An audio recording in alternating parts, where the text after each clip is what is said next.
आप देंगे जवाब। थोड़े लेंदी सवाल रहेंगे क्योंकि सीटेट में भी लेंदी सवाल पहले से बढ़े हैं या और लेंदी हुए हैं सवाल, ये कहेंगे। ठीक है, चलिए आप फटाफट से सॉल्व करने का प्रयास कीजिए। क्वेश्चन थोड़ा सा लेंदी है बट कोशिश कीजिए कि आप सॉल्व कर पाएं इसको। क्वेश्चन नंबर 1 है, कहता है an adaptive AI coding platform provides interactive syntax hints to a child. The software dynamically reduces these hints as the child solves loops correctly, but increases support if errors occur. यानी एक AI software है जो coding में, बच्चे को coding सीखने में, जो आपकी नेशनल एजुकेशन पॉलिसी कहती है कि आप 6th से आप ये सब भी शुरू कर दीजिए, कोडिंग वगैरह सिखाइए बच्चे को। तो एक AI सॉफ्टवेयर है, आजकल AI आर्टिफिशियल इंटेलिजेंस खूब चर्चा में है।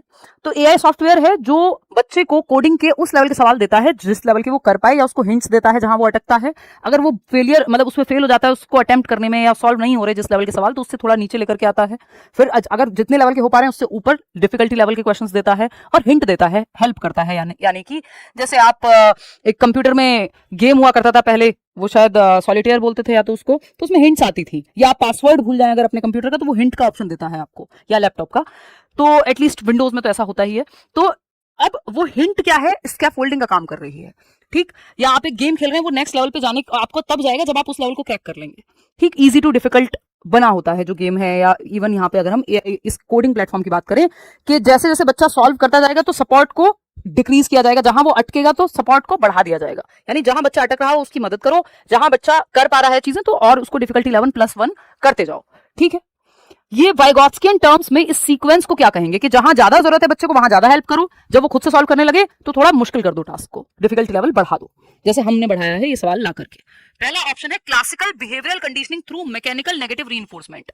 देखिए ये कंडीशनिंग शब्द, रीइंफोर्समेंट शब्द, रिवॉर्ड और पनिशमेंट शब्द पियाजे और वाइगॉट्स्की का इनसे लेना देना नहीं है। जहां आपको ये पियाजे वाइगॉट्स्की के साथ नजर आए इनसे दूर चले जाइए, क्योंकि ये टीचर सेंटर्ड अप्रोच है। पियाजे और वाइगॉट्स्की जो है वो रचनावादी हैं, कंस्ट्रक्टिविस्ट हैं, वो चाइल्ड सेंटर्ड फिलॉसफी को मानते हैं, या फिर वो ये कहते हैं कि बच्चे को एक्टिव रखिए आप। जबकि ये कंडीशनिंग में आदत डलवाना होता है कि आपको रट्टे लगवा दिए 2 एकम 2 2 दूनी 4, और नेगेटिव रीइंफोर्समेंट भी बढ़ावा देना। ये रिवॉर्ड, पनिशमेंट, दंड, पुरस्कार की बात पियाजे वाइगॉट्स्की कहीं भी करते हुए नहीं मिलेंगे आपको, वो उनकी विचारधारा नहीं है। सेकंड ऑप्शन क्या है, automated scaffolding targeting the shifting boundaries of the child's zone of proximal development. ये थोड़ा हमें लग रहा है कि हाँ ये सही हो सकता है। बच्चे के समीपस्थ विकास के क्षेत्र की बदलती सीमाओं को लक्षित करने वाला स्वचालित पाड़ या ढांचा, या टेम्परेरी हेल्प। स्कैफोल्डिंग किसको कहते हैं, टेम्परेरी हेल्प। बच्चा जहां अटके उसको हिंट दीजिए, वो स्टेप सॉल्व कर दीजिए ताकि वो आगे खुद से सॉल्व कर पाए। ये हाफ सॉल्व प्रॉब्लम देना, हिंट देना, फिल इन द ब्लैंक में चीजें दे देना, मदद करना बच्चे की जहां वो अटके, इसको स्कैफोल्डिंग कहते हैं। और इस हिसाब से एडजस्ट होगी जैसे जैसे बच्चे की जोन ऑफ प्रॉक्सिमोडिस्टल जो डेवलपमेंट है, जो प्रॉक्सिमल डेवलपमेंट है, बच्चे का संभावित विकास का जो दायरा है वो धीरे धीरे बढ़ता जाएगा। बच्चे की संभावना, भाई आप अगर कल इजी सॉल्व कर पाए लेवल, तो अब आपका मॉडरेट लेवल पे आपकी संभावना बढ़ गई कि आप अब 6th पास कर लिए तो 7th पे जा पाएंगे, है ना। 7th के लेवल के क्वेश्चंस आपने सॉल्व कर लिए तो 8th पे आपको लेके जा सकते हैं। यानी आपका सीखने का दायरा बढ़ता जाता है जैसे जैसे हेल्प जिस मात्रा में मिल रही है और आप सीखते जाते हैं। बात तो सही है। थर्ड ऑप्शन क्या है, स्टैटिक बायोलॉजिकल मैच्योरेशन। बायोलॉजी की बात या जेनेटिक्स की बात वाइगॉट्स्की करते हुए नजर नहीं आएंगे, सोसाइटी पे फोकस इनका ज्यादा है सीखने में। फोर्थ ऑप्शन है performance avoidance goal setting designed to sort students intelligence scores. देखिए ये कह रहे हैं छात्र की बुद्धि के स्तर को छांटने के लिए डिजाइन किया गया कोई बुद्धि लब्धि का परीक्षण या परफॉर्मेंस का कि फर्स्ट कौन आ रहा है, ये सब बात पियाजे वाइगॉट्स्की नहीं करते। बच्चों में आपस में कंपटीशन कराना, रिवॉर्ड पनिशमेंट की बात करना, बच्चे को सेंटर में ना रखना, पैसे होना बच्चे का, ये सब पियाजे वाइगॉट्स्की दूर रहते हैं इन बातों से। वो बच्चे को एक्टिव रखने पे, मीनिंगफुल लर्निंग यानी अर्थपूर्ण अधिगम हो, रोट लर्निंग से, रट्टाफिकेशन से दूर रखेंगे। ठीक, तो जहां बच्चा एक्टिव है वो ऑप्शन बेटर है। अगर आप कभी भी सीटेट में फंसते हैं किसी भी सवाल को करने में, तो आप ये मान लीजिए कि जिस ऑप्शन में बच्चा सबसे ज्यादा एक्टिव है, उसका दिमाग वो खुद से सक्रिय है, वो ऑप्शन बेहतर है। तो यहाँ पे जो बच्चे के समीपस्थ विकास के क्षेत्र की बदलती सीमाओं को, धीरे धीरे प्रॉक्सिमल डेवलपमेंट जो है उसकी वो सीमाएं बढ़ती जा रही हैं, उसका लेवल इंक्रीज होता जा रहा है, वहां स्कैफोल्डिंग देना दर्शाता है सेकंड ऑप्शन। क्वेश्चन नंबर 2 देखिएगा, असर्शन रीजन वाले सवाल खूब आते हैं, 6 सवाल तक आए हुए हैं पेपर में 30 में से। अब ये सवाल क्या कहता है, पढ़िए और जवाब देने का प्रयास कीजिए। देखिए असर्शन यानी कथन है, in an instrumental music academy, एक म्यूजिक एकेडमी है जहां इंस्ट्रूमेंट सिखाए जाते हैं, sitar, guitar, whatever, harmonium, tabla. A child masters the gross arm movement required to hold and bow a violin before refining the fine motor dexterity required to press individual strings. यानी एक वाद्य संगीत अकादमी में या अकेडमी में एक बच्चा व्यक्तिगत तारों को दबाने के लिए सूक्ष्म गामक निपुणता को बाद में हासिल करता है। यानी जो स्ट्रिंग्स हैं एक वायलिन की, उसको प्ले करना बाद में सीखता है, पहले उसको पकड़ना सीखता है। यानी ग्रॉस मोटर स्किल्स पहले आ रही हैं, बाद में fine motor skills. Gross to fine ही जाता है, स्थूल से सूक्ष्म की ओर जाती है जो मोटर स्किल्स हैं आपकी, गतिक कौशल हैं आपके, आप चीजें पकड़ना पहले सीखते हैं, ग्लास पकड़ना पहले सीखते हैं, पेन से लिखना बाद में सीखते हैं, वो फाइन मोटर स्किल में आता है लिखना जो है। ठीक, बात तो सही है, कोई दिक्कत नहीं है इसमें। रीजन क्या दिया है इसका, physical motor development proceeds strictly in a cephalocaudal direction where motor control moves from the centre of the body towards the limbs. गलत हो गया जवाब, ये सेफेलोकॉर्डल में नहीं, ये प्रॉक्सिमो डिस्टल में होता है। दिशा तो सही है, दिशा तो सेफेलो और प्रॉक्सिमो दोनों है। तो शारीरिक गामक विकास स्रोत पदोन्मुखी दिशा में आगे बढ़ता है, तो स्रोत पदोन्मुखी दिशा को इन्होंने कहा है कि शरीर के केंद्र से बाहर की ओर, जो कि गलत है। स्रोत पदोन्मुखी है सिर से पैर की ओर, सिर से पद की ओर, जो कि नाम से ही हमें पता लग रहा है हेड टू टो, तो ये गलत बोल दिया इन्होंने। तो ए तो सही है बट आर इज नॉट सही। तो जब आर इज नॉट सही तो इसका रीजन सही है कि नहीं है ये भी चेक करने की जरूरत नहीं है। तो ऑप्शन क्या हो गया, थर्ड सही हो गया। 57% लोग, दोनों कैसे सही हो जा रहे हैं भाई, 57% लोग गलत जवाब दे रहे हैं इतने आसान सवाल का। दोनों तो सही हो ही नहीं सकते, जब सेफेलोकॉर्डल को इन्होंने गलत एक्सप्लेन कर दिया तो दोनों कैसे सही हो जाएंगे। कुछ लोगों ने रट्टा लगा लिया है कि ए एंड आर बहुत सही कह दो जैसे ये क्वेश्चन आए, ये फंस जाओगे आप, बेकार में नंबर चला जाएगा, समझ लो चीजें, है ना।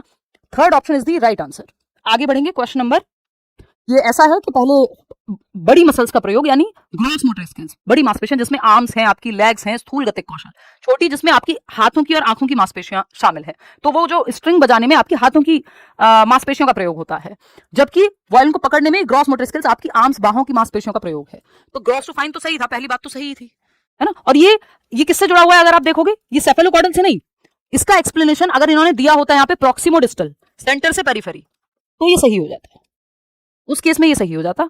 ठीक है, सिंपल टू कॉम्प्लेक्स कि इस पे एक सवाल आता है प्रॉक्सिमो डिस्टल और ग्रॉस टू फाइन पे कि बच्चा पहले ग्लास पकड़ना या सामान उठाना तो सीख जाता है हाथ में, लेकिन एक अंगूठा और एक उंगली का प्रयोग करके पेन पकड़ना बाद में सीखता है। तो ये ग्रॉस टू फाइन को या प्रॉक्सिमो डिस्टल को दर्शाती है, ये दिशा जो है विकास की दिशा का सिद्धांत है, principle of developmental direction. Question number 3 देखिएगा, ये क्या कहता है भाई।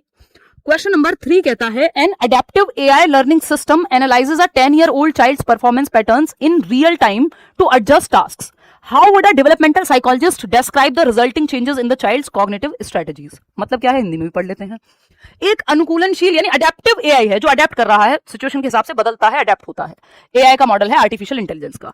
अधिगम प्रणाली कार्यों को समायोजित करने के लिए 10 वर्षीय बच्चे के प्रदर्शन पैटर्नों का वास्तविक समय में विश्लेषण करती है कि कैसे बच्चा किस पैटर्न पे सीख रहा है, तो एआई उस हिसाब से अडेप्ट कर रहा है, अपने आप को चेंज करता है, एनालाइज कर रहा है बच्चे की परफॉर्मेंस को, उसके पैटर्न को सीखने के। वैज्ञानिक बच्चे की संज्ञानात्मक रणनीतियों में होने वाले परिवर्तनों का वर्णन किस प्रकार करेगा, भाई चाइल्ड सेंटर्ड अप्रोच है। ठीक है, तो यहाँ पे क्या होगा, सडन रैंडम बिहेवियरल एडेप्टेशन। देखिए रैंडम नहीं होता डेवलपमेंट, ना लर्निंग होती है रैंडम, ग्रेजुअल होती है, धीमे धीमे। प्रोग्रेसिव है, यस। सिस्टमैटिक है, यस, क्योंकि वो एआई लर्निंग सिस्टम जो है वो प्रोग्रेसिवली बना होगा, अडेप्टिव है, तो वो अकॉर्डिंगली चेंज होगा, प्रोग्रेशन में चेंज होगा, प्रगतिशील ढंग से, सिंपल टू कॉम्प्लेक्स जाएगा। ठीक है, तो ये संज्ञानात्मक संरचनाओं में होने वाले प्रगतिशील, व्यवस्थित और अपेक्षाकृत स्थायी परिवर्तन, क्योंकि कोई भी मॉडल बना है तो एक प्रॉपर्ली ऑर्गेनाइज सिस्टमैटिक वे में ही कोई एप्लीकेशन बनी होगी। टेम्पररी फिजियोलॉजिकल फ्लक्चुएशंस नहीं, यूनिडायरेक्शनल नहीं, मल्टी डायरेक्शनल होता है जो विकास है। तो सेकंड ऑप्शन ही यहाँ सही बचता है, बाकी तो सब डिस्ट्रैक्ट करने के लिए हैं, ये कह सकते हैं हम, या उचित नहीं है क्वेश्चन के अकॉर्डिंग। क्योंकि आपको ये देखना है कि सवाल ने पूछा क्या है, ऑप्शन सारे सही हो सकते हैं बट आपको ये देखना पड़ेगा कि क्वेश्चन कहना क्या चाहता है। बात सही है नहीं? वेलकम है भाई, जो इतने भी लोग पहली बार ज्वाइन कर रहे हैं। हमारा टाइम थोड़ा ऐसा उल्टा पुल्टा रहता है बट बाद में देख लेते हैं ज्यादातर लोग, तो ऐसा सा है। देखिए हल्का सा इसको जूम करते हैं, अगर देखने में समस्या है तो वैसे होनी तो नहीं चाहिए मेरे ख्याल में। चलिए क्वेश्चन नंबर 4 क्या कहता है, learning to play a classical violin requires a child to coordinate reading complex musical scores, controlling precise finger movements and expressing deep emotional nuances. This illustrates that child development is. एक शास्त्रीय violin बजाना सीखने के लिए बच्चे को जटिल संगीत स्वरों को पढ़ने, उंगलियों की सटीक संचालन को नियंत्रित करने और गहरी संवेगात्मक बारीकियों को व्यक्त करने में समन्वय स्थापित करने की आवश्यकता होती है, यानी बैलेंस कोऑर्डिनेशन की जरूरत होती है। यह बाल विकास के किस सिद्धांत को दर्शाता है बताइए। तो segmented into independent isolated function नहीं भाई, इंटर रिलेटेड है विकास, ऐसे अलग थलग कार्यात्मक नहीं है। Primarily a physical motor growth process with cognitive side effects, ये कोई साइड इफेक्ट की प्रॉब्लम है नहीं, ये तो तरीका है सीखने का, विकास की दिशा है ये। Multi dimensional and socio emotionally intertwined, यानी विकास जो है वो बहुदिशीय है, फिजिकल, कॉग्निटिव, सोशल, इमोशनल, और ये सब आपस में जुड़े हुए हैं, और सोशियो इमोशनली भी जो सोशल और इमोशनल डेवलपमेंट है वो इंटरट्वाइंड है, एक दूसरे से जुड़े हुए हैं।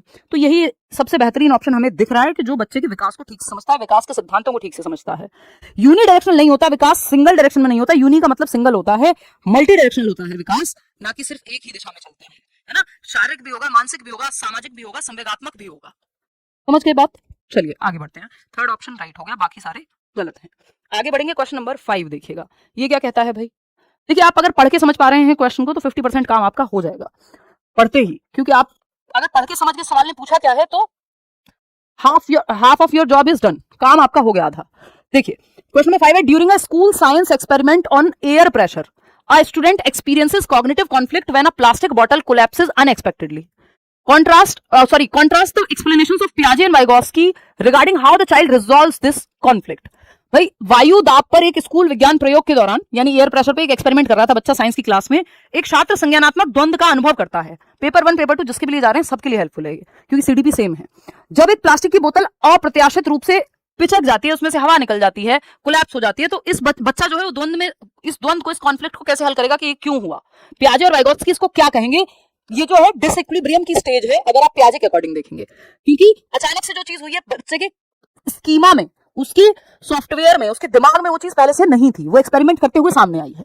ठीक, तो ये कॉन्फ्लिक्ट है ना, ये द्वंद है जिसको डिसइक्विलिब्रियम कहेंगे पियाजे। वाइगोत्स्की क्या कहेंगे अभी देखते हैं। पियाजे मतलब बच्चा एक्टिव है, ये हमें साफ दिख रहा है क्योंकि वो एक्सपेरिमेंट कर रहा है, एक्टिवली सीख रहा है, सक्रिय है। पियाजे views resolution as a behaviourist conditioning नहीं, पियाजे बिहेवियरिस्ट नहीं है, कंस्ट्रक्टिविस्ट हैं, रचनावादी हैं, ये विचारधारा है बिहेवियरिज्म, व्यवहारवाद, जो रिवॉर्ड पनिशमेंट की बात करता है, टीचर सेंटर ट्रेडिशनल अप्रोच की बात करता है। पियाजे वाइगोत्स्की रचनावादी हैं, कंस्ट्रक्टिविस्ट हैं, जो टीचर को फैसिलिटेटर मानते हैं, बच्चे को एक्टिव रखते हैं। बिहेवियरिस्ट लोग जो है, बच्चा यहाँ उतना एक्टिव होता नहीं है, पैसिव है कहीं ना कहीं। तो पियाजे तो बिहेवियरिस्ट नहीं है, कंडीशनिंग की बात पियाजे नहीं करेंगे। पियाजे focuses on the internalization of private speech, पियाजे प्राइवेट स्पीच की बात नहीं करते, पियाजे ईगोसेंट्रिक स्पीच की बात करते हैं। ये वाइगोत्स्की की बात कहते तो सही हो जाता है। पियाजे थर्ड ऑप्शन है, पियाजे attributes resolution to internal schema reorganization equilibration while Vygotsky attributes it to को constructed social dialogue and peer scaffolding. ये बात एकदम सही लग रही है कि पियाजे की विचारधारा क्या है कि वो एट्रीब्यूट करेंगे जो रेजोल्यूशन है इस कॉन्फ्लिक्ट का, डिसइक्विलिब्रियम का, ये रीऑर्गेनाइज करेगा, बच्चा अपने स्कीमा को बैलेंस में करेगा, अपनी इंफॉर्मेशन जो भी वो सीख रहा है उसको एसिमुलेट करेगा, एकोमोडेट करेगा, जरूरत पड़ने पे अडेप्ट करेगा और वो आ जाएगा इक्विलिब्रेशन में, संतुलन में। While Vygotsky attributes it to को कंस्ट्रक्टेड सोशल डायलॉग, वाइगोत्स्की कहते हैं वो ग्रुप में बातचीत करेगा, इस बारे में चर्चा करेगा और सीखेगा। बिल्कुल दोनों की विचारधारा ऐसी ही है, क्योंकि पियाजे रेडिकल कंस्ट्रक्टिविस्ट हैं, वो उग्र रूप से बच्चे की इंडिपेंडेंट एक्टिविटी पे ज्यादा फोकस करते हैं, जबकि वाइगोत्स्की जो है वो बच्चे के ग्रुप एक्टिविटीज पे ज्यादा फोकस करते हैं, लेकिन दोनों बच्चे को एक्टिव रखते हैं, दोनों ही कंस्ट्रक्टिविस्ट हैं, रचनावादी हैं। Both theorist agree that cognitive conflict can not B resolved. नहीं भाई, ऐसा नहीं है कि जो संज्ञानात्मक द्वंद पैदा हुआ है कि ऐसा क्यों हुआ, बोतल क्यों पिचकी, इसका कोई रेजोल्यूशन नहीं है, ये कहना गलत होगा। बच्चा ऐसे ही सीखता है। Third option is the right answer. तो कंफ्यूजन जब आपके अंदर आती है तो कंफ्यूजन इज गुड, क्योंकि इसका मतलब आप सीख रहे हैं, आप उसको रिजॉल्व करके एक नया कॉन्सेप्ट अपना बना लेंगे, बैलेंस में आ जाएंगे, जिसको इक्विलिब्रेशन पियाजे ने कहा है। ठीक, क्वेश्चन नंबर 6 देखिएगा। क्वेश्चन नंबर 6 देखिएगा और बताइएगा क्या कहना चाहता है कवि। ये कह रहे हैं, a multilingual student is asked by her teacher to verbally explain the grammatical reasoning she used to combine structures from two languages during a storytelling activity. This pedagogical instruction primarily fosters, यानी एक बहुभाषी छात्रा है जो कई भाषाएं जानती है, या एटलीस्ट 2 भाषाएं जानती है, तो उसने अपनी मदर टंग मान लीजिए हिंदी है और स्कूल में जो भाषा प्रयोग होती है इंग्लिश, दोनों को जोड़ करके एक बात कही है, तो उसने स्ट्रक्चर को कैसे बनाया या कैसे जोड़ा, क्या नियम का प्रयोग किया, ये टीचर पूछना चाह रहा है उस बच्ची से जो बहुभाषी है। अब यहाँ पर ये बताने के लिए ये कौन सा पेडागोजिकल इंस्ट्रक्शन है कि जब बच्ची बताएगी कैसे उसने 2 भाषाओं को मिक्स करके अपना जवाब दिया, इसके लिए उसे रिफ्लेक्ट करना पड़ेगा, चिंतन करना पड़ेगा ये बताने के लिए। तो मतलब बच्चा एक्टिव है, तो ये रोट मेमोराइजेशन तो बिल्कुल नहीं है, रट्टाफिकेशन थोड़ी है, बच्चा तो एक्टिवली सोचेगा सक्रिय रूप से कि कैसे उसने 2 भाषाओं को जोड़ के जवाब दिया। कॉग्निटिव ईगोसेंट्रिज्म है, नहीं सेल्फ सेंटर थोड़ी होना है इसमें। Physiological maturation of the auditory cortex, बेकार बात है एकदम के इसका कोई शारीरिक विकास से, शारीरिक परिपक्वता से कोई लेना देना नहीं, ये कॉग्निटिव एक्टिविटी है, मेंटल एक्टिविटी है, मानसिक कार्य है जो इसमें दिया गया है बच्चे को, जिसमें वो बताएगी कि कैसे उसने 2 भाषाओं को जोड़ के अपनी बात कही, अपनी कहानी सुनाई। तो meta cognitive monitoring and linguistic self assessment, अधिसंज्ञानात्मक या परासंज्ञानात्मक इसमें मॉनिटरिंग लगी और भाषाई स्व मूल्यांकन, सेल्फ असेसमेंट किया उसने कि कैसे स्व आकलन, जो आपकी नेशनल एजुकेशन पॉलिसी कह रही है कि 360 डिग्री असेसमेंट होना चाहिए, जिसमें आप बच्चे की, जिसमें आप 360 डिग्री असेसमेंट की बात आपका नेशनल एजुकेशन पॉलिसी करती है। ठीक है, यानी ऐसा आकलन जो 360 डिग्री हर एक पहलू से बच्चे को जांचे, जिसमें 3 चीजें आती है, टीचर भी आकलन करे बच्चे का, टीचर असेसमेंट यानी टीचर के द्वारा भी आकलन हो, पीयर असेसमेंट यानी उसके साथी समूह वो भी आकलन करें एक दूसरे का, और थर्ड है आपका सेल्फ असेसमेंट, जिसको असेसमेंट एज लर्निंग से जोड़ते हैं। तो यहाँ पे बच्चा खुद का आकलन करेगा, उसने क्या चीज कैसे कही, क्यों कही, और रिफ्लेक्ट करेगा। मेटाकॉग्निशन क्या है? आप रिफ्लेक्ट करते हैं, मॉनिटर करते हैं अपने ही चिंतन की प्रक्रियाओं को, thinking about your own thinking, plan करते हैं, रिव्यू करते हैं, एक स्ट्रैटेजी बनाते हैं जो कि यहाँ पे उसको बताने के लिए बनानी पड़ेगी। तो फोर्थ ऑप्शन में सबसे ज्यादा एक्टिव है बच्चा, और यही ऑप्शन सबसे ज्यादा सही है। जहां सबसे ज्यादा एक्टिव है बच्चा वो उसकी भलाई में है। Fourth option is the right answer over here. आगे बढ़ेंगे, क्वेश्चन नंबर 7 देखिएगा, ये क्या कहता है। क्वेश्चन नंबर 7 कहता है, a student in a robotics club can easily draft logical flowcharts for a rover's movement but struggles to physically solder the small wires on the circuit board. This scenario demonstrates that. आसान बना देती हूँ मैं, इसको explain कर देती हूँ। इन्होंने कहा है कि रोबोटिक्स क्लब का एक हिस्सा, स्कूल में साइंस लैब्स हैं, तो रोबोटिक्स का एक क्लब बना हुआ है जिसमें हम बच्चे को एआई सिखा रहे हैं, रोबोटिक्स पे काम करना सिखा रहे हैं, 50 तरह की चीजें, नई नई चीजें जो आपकी एजुकेशनल पॉलिसी भी कह रही है। इस तरह के सवाल आने लगेंगे कुछ दिनों में, डोंट वरी। रोबोटिक्स क्लब का एक छात्र रोवर की गति के लिए आसानी से, अब रोवर क्या है, वो जैसे अभी मून पे जब लैंडिंग की बात हुई थी तो एक रोवर गया था, तो एक्सप्लोर करता है ऐसी सरफेसेस को, ठीक। तो ये रोबोटिक्स एक तरह का रोबोट है जो ये एक्सप्लोर करेगा। तो एक छात्र रोवर की गति के लिए आसानी से तार्किक फ्लो चार्ट बना सकता है कि कैसे रोवर मूव करेगा एक जगह से दूसरी जगह। ये बात वो संज्ञानात्मक रूप से एक्सप्लेन कर सकता है, उसके दिमाग में समझ आ गई है ये बात।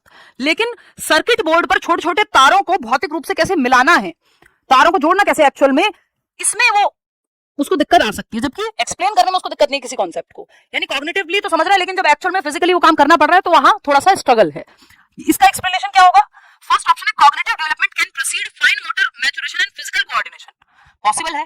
Biological growth is the sole precursor of logical and computational reasoning. ये फालतू बात है कि बायोलॉजिकल ग्रोथ से ही जो है कंप्यूटेशनल, और ऐसा नहीं है कि फिजिकल अगर एस्पेक्ट में बच्चे की ग्रोथ स्लो है या नहीं हुई है तो मानसिक रूप से भी नहीं होगी।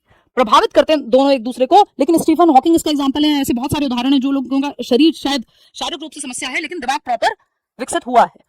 थर्ड ऑप्शन है, वो प्रभावित करेगा एक दूसरे पहलू को, वो एक अलग बात है, लेकिन ऐसा नहीं है कि होगा ही नहीं, प्रीकर्सर हो गया, या एक पहली शर्त हो गई कि दिमाग तभी डेवलप होगा जब शरीर डेवलप होगा। थर्ड ऑप्शन है, fine motor skills and cognitive schemas develop in a perfectly synchronous linear progression. Linear progression जहां दिख जाए, ये लीनियर वर्ड बहुत अच्छा नहीं है, कोई भी काम रैखिक रूप से नहीं होता, कॉम्प्लेक्स होता है, स्पाइरल होता है, वर्तुलाकार होता है, ना कि सीधी रेखा या स्ट्रेट लाइन या लीनियर हो, ठीक है। Manual dexterity is a qualitative change while logical reasoning is purely quantitative. उल्टा है, लॉजिकल रीजनिंग हो सकता है आप पूरी तरह से क्वांटिफाई ना कर पाए, मात्रा में ना जांच पाए, बट मैनुअली जो काम किया जा रहा है उसको मापा जा सकता है, समझा जा सकता है। मैनुअली यानी फिजिकली जो तार जोड़ना है, एक मैनुअल काम है, ठीक। तो एक ही ऑप्शन यहां सही है, गलत जवाब दे रहे हैं सब मिलकर के, इसमें बढ़िया सीरीज है फिर तो ये, है ना। इसमें फर्स्ट ऑप्शन सही होगा, थर्ड नहीं हो सकता। Fine motor skills and cognitive schemas develop in perfectly synchronous linear progression. देखो यहां तक सही था, ये लीनियर प्रोग्रेशन में नहीं हो सकता, कॉम्प्लेक्स वे में जुड़े होते हैं एक दूसरे से, और ऐसा नहीं है कि fine motor skills and cognitive schemas develop in perfectly synchronous, एकदम इसको भी पूरी तरह सही नहीं कह सकते, ऊपर से लीनियर वे में नहीं होगा ये आगे पीछे हो सकता था, कॉम्प्लेक्स हो सकता था, स्पाइरल हो सकता था, बैक एंड फोर्थ हो सकता था, लीनियर नहीं हो सकता। तो यहां तक बात ठीक थी, लेकिन जैसे ये लीनियर कहा तो इसका सेंस बनता नहीं है। एक ही ऑप्शन फिर यहां सही बचता है कि cognitive development can proceed fine motor maturation and physical coordination. हो सकता है बच्चे का फिजिकल कोऑर्डिनेशन बाद में आए, वो चीजों को समझने पहले लग जाए, इसकी संभावना है, होता है ऐसा। आप नानी दादी की कहानियां खूब बचपन में सुनते हैं और समझते हैं, परियों का देश भी इमेजिन करते हैं, कोई उसमें बात है, एक्टिविटी हो रही है, वो भी इमेजिन कर लेते हैं, समझ लेते हैं, या आप पढ़ लेते हैं किताब में कि स्विमिंग कैसे करते हैं या ड्राइविंग कैसे करते हैं, आपने पढ़ लिया, जान लिया, स्टेप बाय स्टेप पता है आपको, लेकिन जब आप एक्चुअल में करने जाएंगे क्या आप पढ़ के तुरंत करने लग जाएंगे वो काम? नहीं। तो कॉग्निटिव डेवलपमेंट कई बार प्रोसीड करता है कि बाकी स्किल्स जिसमें फाइन मोटर स्किल है, ग्रॉस मोटर भी हो सकती है, तो उनके साथ फिजिकल कोऑर्डिनेशन सीखने में कई बार टाइम लग सकता है कि आप किसी चीज को दिमाग के लेवल पे तो समझ लें, लेकिन जब उसको करने जाएं तो उसमें थोड़ा स्ट्रगल महसूस हो, ये संभावना है जिसके चलते इस क्वेश्चन को एक्सप्लेन किया जा सकता है। तो फर्स्ट ऑप्शन ही सबसे ज्यादा एप्ट उत्तर है इसका, ना कि कोई थर्ड फोर्थ कुछ नहीं, ठीक है।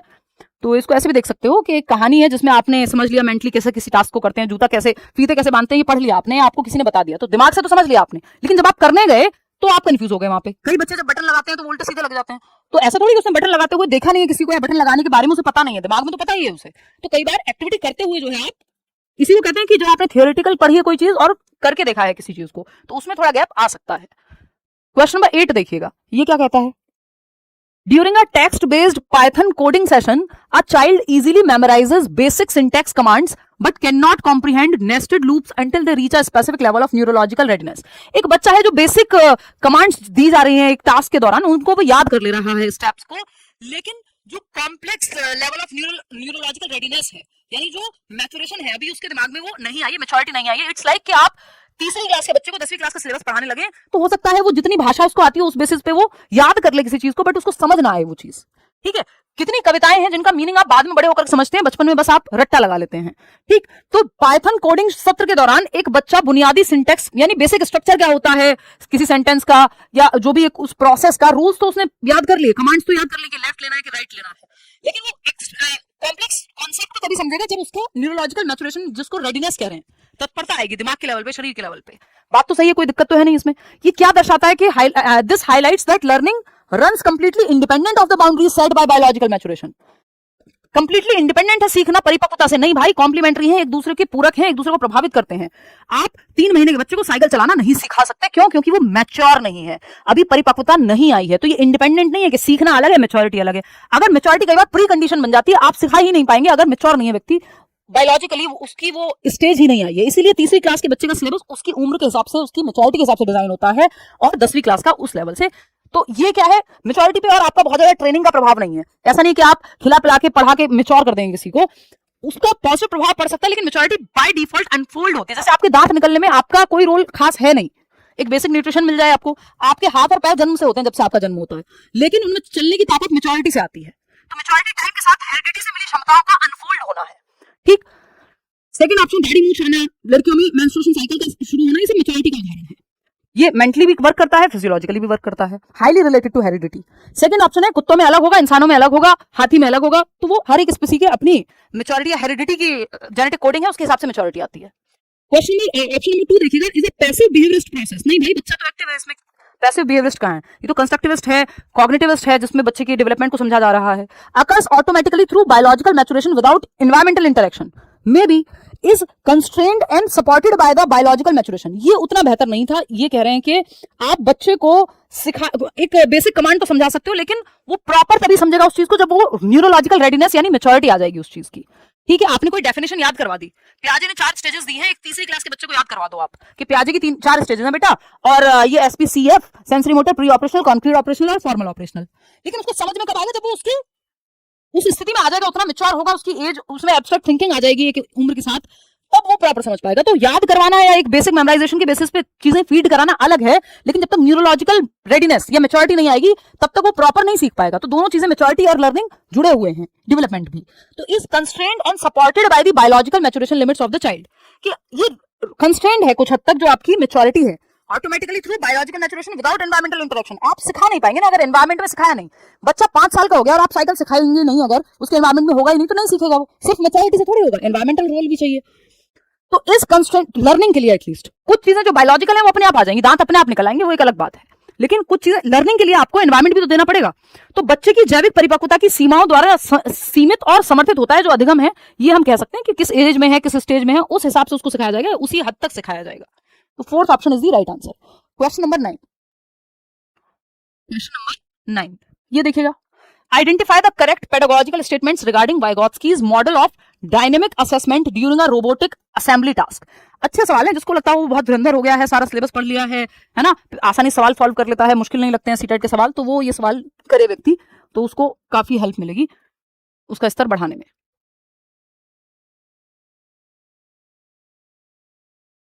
बताइएगा, 9th क्वेश्चन है, देखिए सॉल्व करने की कोशिश कीजिए, फिर हम डिस्कस करेंगे। इसमें 4 स्टेटमेंट दिए हुए हैं। बात क्या हो रही है कि identify the correct pedagogical statements regarding Vygotsky's model of dynamic assessment. Dynamic assessment मतलब कॉन्टिन्यूअसली आप असेस करते रहे, आकलन होता रहे, बच्चे का गतिशील और फ्लेक्सिबल तरीका है उनके आकलन का। ऐसा नहीं है कि वो ये कह रहे हैं कि फिक्स्ड आकलन, पीयर असेसमेंट, ग्रुप में सीख रहे हैं बच्चे, एक दूसरे से सीख रहे हैं, हेल्प ले रहे हैं जहां जरूरत है। इनके कहने का मतलब ये है, it measures what a student can achieve with interactive support rather than assessing static completed cognitive development. बिल्कुल सही बात है। अगर वाइगोत्स्की की अप्रोच को फॉलो किया जाए तो बच्चे को इंटरैक्टिव सपोर्ट यानी स्कैफोल्डिंग दी जाएगी, बजाय कि सिर्फ एक ऐसा कंप्लीटेड कॉग्निटिव डेवलपमेंट के लिए एक टास्क दे दो कि बस जिसमें नंबर कितने आ रहे हैं वो चेक करना हो। नहीं, यहाँ पे स्कैफोल्डिंग की बात हुई है, सही बात है, वाइगोत्स्की कहेंगे इट रिलाइज ऑन स्टैंडर्डाइज्ड। ये नेगेटिव है, क्योंकि डायनेमिक जो है वो स्टैंडर्डाइज नहीं होगा, फ्लेक्सिबल होगा। ये स्टैंडर्डाइज अपने आप में नेगेटिव टर्म है, हम जल्दी ही पॉजिटिव और नेगेटिव टर्म्स भी करेंगे, कीवर्ड्स जो हम करते हैं हर साल। एनीवे, आते हैं नेक्स्ट पॉइंट पे, it evaluates the child's learning potential within their zone of proximal development. बिल्कुल सही बात है कि बच्चे की ZPD में या उसके दायरे में जो चीजें हैं उसका आकलन करने की बात होगी, ना कि ऐसा नहीं है कि बच्चा अभी फर्स्ट में है और आप उसके जो दायरे से ही बाहर है उसको उसके आकलन की बात नहीं करोगे। It treats students errors as cognitive deficits that require, cognitive deficit नहीं है कि बच्चे गलतियां कर रहे हैं तो वो उनके दिमाग की कोई कमी है, ये कहना गलत होगा यहाँ पे। तो फर्स्ट और थर्ड जो है वो सही है, जो कि पहले ही ऑप्शन में हमें दिखाई देते हैं। 78% लोग सही जवाब दे रहे हैं, वेरी गुड, शाबाश। ठीक, first option is the right answer over here. आगे बढ़ेंगे, क्वेश्चन नंबर 10 देखिएगा, ये क्या कहता है, ये भी अच्छा सवाल है, इसको थोड़ा सा आसान बनाया गया, नहीं तो ये ऑप्शन से और ज्यादा कॉम्प्लेक्स था, तो मुझे लगा कहीं आप लोग चक्कर वक्कर खाने के गिरने वरने ना लग जाएं, तो थोड़ा सा बीच बीच में बैलेंस भी बना के रखेंगे।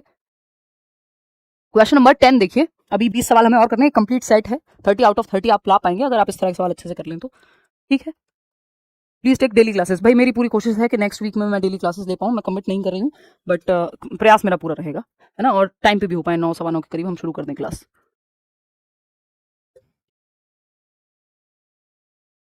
क्योंकि अब ज्यादा समय है नहीं सीटेट में, तो अब सीटेट पे ही फोकस करेंगे। बैचेस रेगुलर हो गए हैं, अभी यूट्यूब को भी रेगुलर कर देंगे नेक्स्ट वीक से मोस्ट प्रोबेबली। चलिए बताइए, मैराथन लेना मैं देखती हूँ, प्लान करती हूँ। देखिए, ड्यूरिंग अ थिएट्रिकल रिहर्सल, बच्चे थिएटर कर रहे हैं, कोई प्ले कर रहे हैं, तो वो रिहर्स कर रहे हैं प्ले करने से पहले। 6 year old Kabir delivers his lines loudly looking at the audience. तो एक 6 साल का बच्चा है कबीर, वो अपने जो डायलॉग उसको मिले हुए हैं उस प्ले को करते समय, वो ऑडियंस की तरफ देख के लाउडली जोर जोर से चिल्ला करके वो अपने डायलॉग्स बोल रहा है, जैसे कि उसने रट्टा लगाया हुआ हो या व्हाटएवर जो भी उसने याद किया हुआ हो। कितने साल का ध्यान रखिएगा, 6 साल का है। But fails to adjust his movements in response to the physical cues of his fellow actors. तो अपने डायलॉग तो वो बोल दे रहा है फटाफट दर्शकों की ओर देख करके, चिल्ला चिल्ला करके या थोड़ा जोर से, लेकिन अपने साथी अभिनेताओं जो बाकी एक्टर्स हैं उसके साथ ग्रुप में, जब प्ले है तो अकेले नहीं है, बाकी लोग भी हैं, है ना, एक ऐसा प्ले है जहां पे और भी एक्टर्स हैं, तो वो उनके साथ मान लो डांस कर रहे हैं, तो वो साथ में सब एक्टिविटी कर रहे हैं, डांस में प्लान होती है चीजें, कोरियोग्राफ्ड होती है, तो वो बाकी बच्चों के साथ मैच नहीं कर पा रहा है अपनी गतिविधियां, उसका ध्यान कहां सेंटर्ड है, खुद पे, खुद के डायलॉग पे, है ना। तो ये कौन सी स्टेज हो गई, प्री ऑपरेशनल स्टेज हो गई, जहां वो सोशली और थोड़ा सा सेल्फ सेंटर्ड होता है बच्चा 2 से 7 वर्ष में। ईगोसेंट्रिक स्पीच या ईगोसेंट्रिज्म जो है, स्व केंद्रिता उसमें पाई जाती है।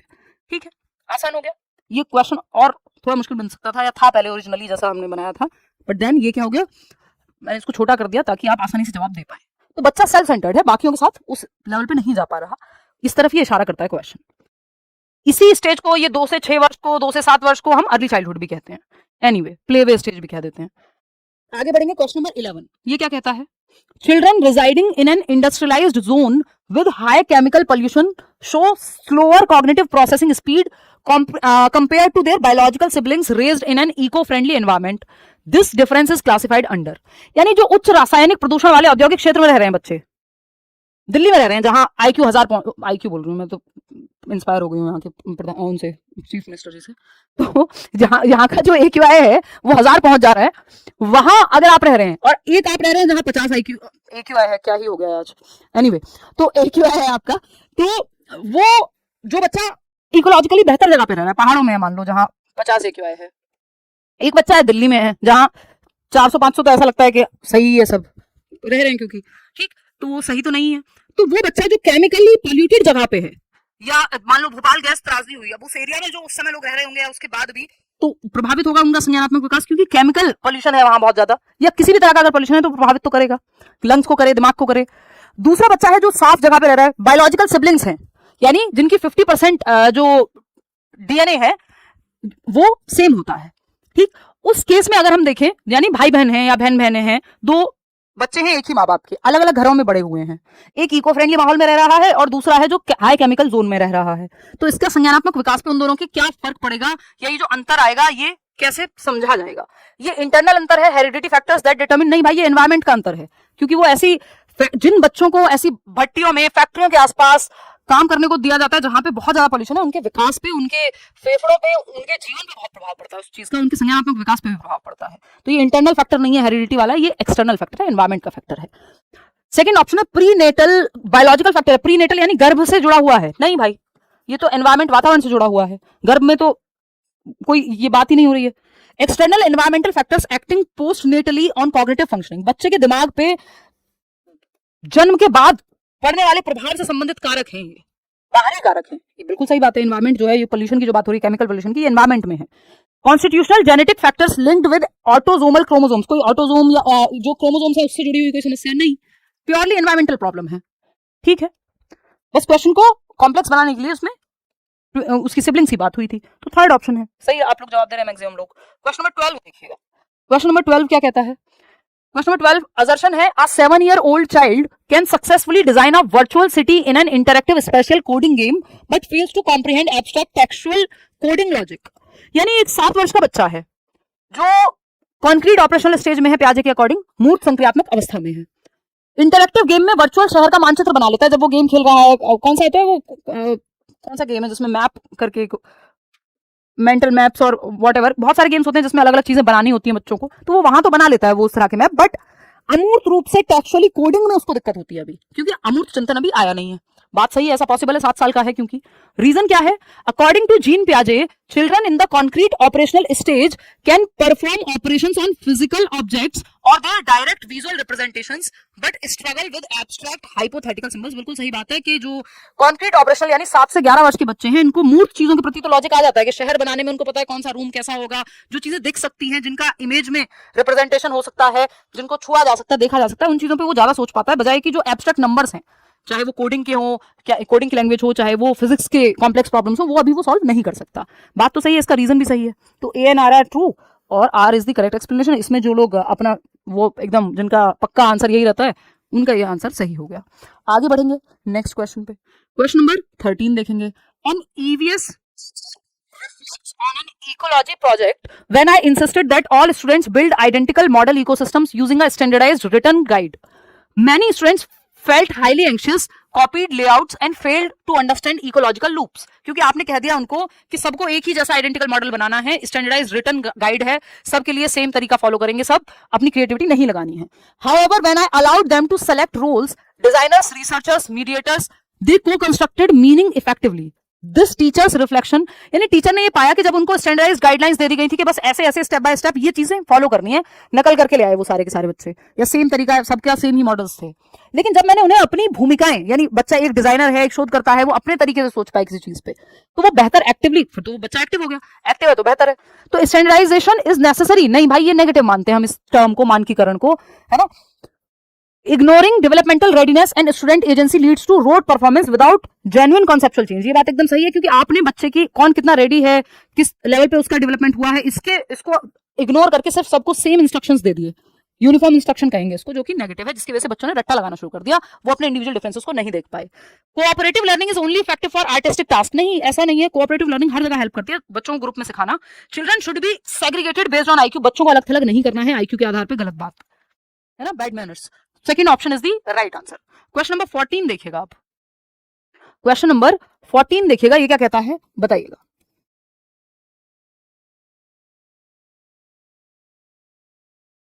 बहुत हार्ड है, नहीं हार्ड तो मतलब लैंग्वेज का गेम हो सकता है थोड़ा सा, वो लैंग्वेज आप पढ़ पढ़ के थोड़ा प्रैक्टिस करेंगे क्वेश्चंस को तो होने लगेंगे क्वेश्चंस।